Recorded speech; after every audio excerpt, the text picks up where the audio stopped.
আসসালামু আলাইকুম এভরিওয়ান, আশা করছি আপনারা সকলে ভালো আছেন। আজকে আমি আপনাদেরকে দেখাবো কিভাবে প্রফেশনালভাবে একটি ফেসবুক পেজ অ্যাকাউন্ট ক্রিয়েট করতে হয়। তো চলুন দেরি না করে ভিডিওটি শুরু করা যাক। পেজ ক্রিয়েট করার জন্য প্রথমে আপনি থ্রি ডট মেনুতে ক্লিক করবেন।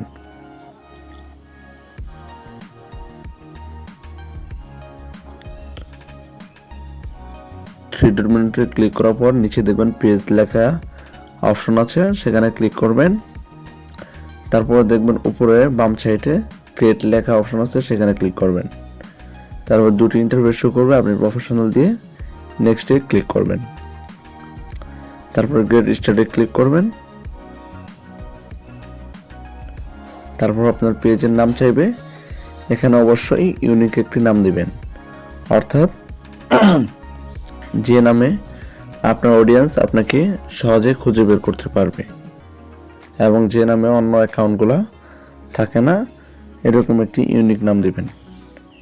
নাম সুন্দরভাবে দেওয়া হলে আপনারা নেক্সটে ক্লিক করবেন।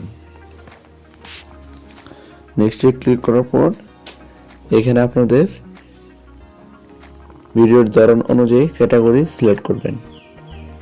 আমি যেহেতু ট্যাগ রিলেটেড ভিডিও বানাই, সেজন্য এখানে ট্যাগ রিলেটেড যত ক্যাটাগরি আছে আমি সেগুলো সিলেক্ট করতেছি।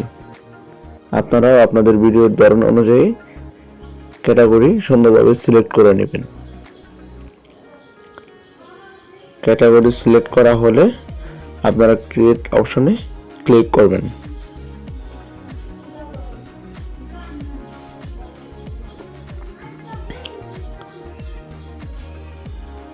ক্রিয়েট অপশনে ক্লিক করার পর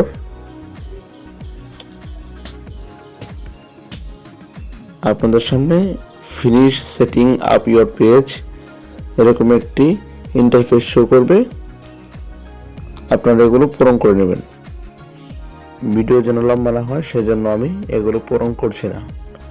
আপনারা যদি না করতে পারেন তাহলে কমেন্ট বক্সে কমেন্ট করবেন, অবশ্যই এই বিষয়ে পরে আরেকটি ভিডিও নিয়ে আসবো। আর যদি আপনারা করতে পারেন তাহলে তো ভালোই। তারপর নেক্সটে ক্লিক করবেন, দেখবেন যে আপনাদের কাস্টমাইজ ইউর পেজ। আমি এখন কাস্টমাইজ করছি না, কারণ অনেক সময়ের দরকার।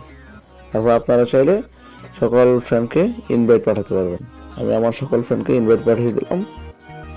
তারপর stay inform about your page, এখানে দুটি অপশন আছে, আপনারা চাইলে দুটি এনাবল করে দিতে পারেন। আমি দুটি এনাবল করে দেব। দুটি এনাবল করে দিয়ে